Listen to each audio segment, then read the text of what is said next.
Yeah. Would you feel comfortable sharing some of your own experiences? Well, sure. Well, I've never been a right-wing person. I'm very left-wing for the most part, other than support for the Second Amendment and some other things, and just a general distrust of government. I was raised by hippies. I lived in San Francisco during the Vietnam War when I was a little kid. I mean, we were, my stepdad had long hair when I was a kid. So I was, but then I also grew up and I was a fighter. So I was always around these like hard-nosed, like very tough, no-nonsense people. And a lot of them were very right-wing. And, I knew a lot of cops from martial arts. And, people have these ideas about what drugs are, and that blanket term, which I really don't like, the term drugs, Right. and drug users, what drug users are. And one of the things that I'm kind of proud of is that if anybody wants to say that people who enjoy psychedelics or people that enjoy marijuana are lazy and they don't contribute, or they don't, like what about me? Right. Like, what about me? Like, I work hard and I work a lot and I work out a lot. And I have a lot of friends that are very much like me. And they're very open-minded people that they embrace all cultures and ideas and all kinds of different things. But they're also, these hard-nosed, determined, very disciplined people that you would sort of automatically, maybe callously, lump in with people who are cruel or unkind or not embracing, other ideas. And I just think that these ideas that we have of people, it's so convenient to push people into one category or another, and it's also very convenient to embrace one category and adopt their sort of predetermined pattern of ideas. Yeah, but would you be comfortable sharing some of your own psychedelic experiences? Sure. I mean, the DMT experiences are by far the most profound, and those are the ones that have really made me.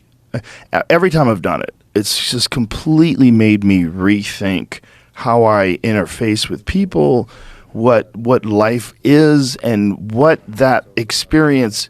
What is that? Is that a well of souls you're entering into? Is it another dimension?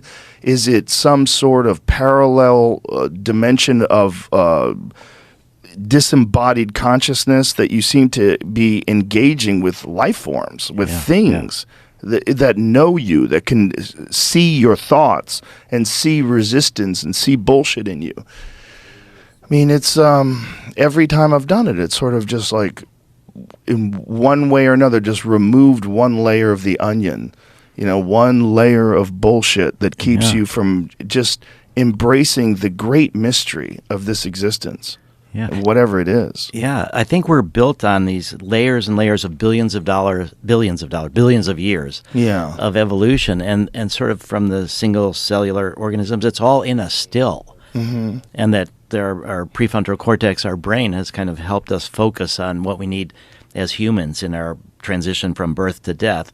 But that when you we talk about the default mode network, which is sort of the part of the brain that's identified as the sense of self. Mm-hmm. And the classic psychedelics weaken that part, and then more information floods. So I think we can get back through all of the intercellular knowledge that is stored in our bodies, and connect with this deeper unitive sense. It's amazing. Yeah, it's also, they help so much to abandon preconceived notions and just sort of, we don't realize how much of the way we sort of see ourselves and see the world is a kind of a convenient set of armor that we put on to try to protect us from uncomfortable thoughts and protect us from,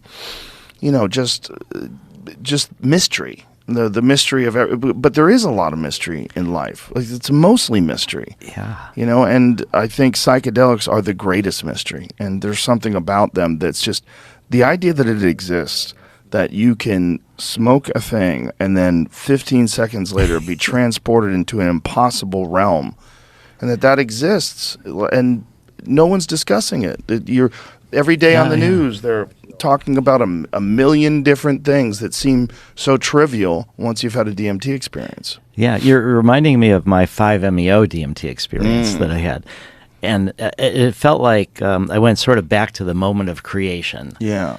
But that I realized that so much of our life is patterns, like you're saying, that we have these habits and we have these patterns and we take them as fixed, but they're not actually fixed. We have put them into motion. And this 5-MeO, by bringing me back to this moment of creation, it helped me realize that the new can enter at any moment, that there's a way. And so I've actually felt that experience has, which I had one time back in 1985, has been a big part of our success to get to the place that we're at now with psychedelic research, with MDMA therapy, because it helped me to realize that whenever I felt blocked or stuck, that I could try to find something new to enter into the picture, that there's this perpetual ability to connect with creation, to connect with the new, and so much of our life is on cruise control, is on these patterns. Yeah.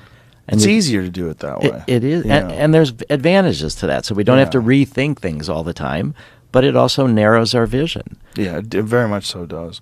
It's just so easy to fall into patterns. You know, you fall into the patterns of the group that you hang out with. You fall into patterns of accents and, you know, dress and the way people behave and think about things and the concepts that they adopt. And when you have like a real breakthrough psychedelic experience, it just makes all that seem so trivial.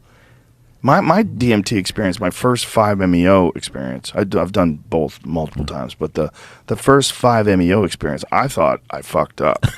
I thought it's over because there was a moment when you're entering into whatever that great white field of geometry is, you know, where you go, oh my God, am I dying? Like it feels like there's no way I'm coming back from this. Like I've gone so far, and then that fear subsided once the experience just fully kicked in. Like the fear was at the doorway to the experience. Like, oh no, what have I done? And then you go into that. What the weirdest thing about 5-MeO too is the lack of visuals. It's just this great white pattern. This thing where you don't have any memory, you don't have any. You're barely a conscious entity, and you're experiencing what seems to be like the source code of the universe. I mean, it's just a get. It's like I felt like I was shot through a rocket to the center of everything.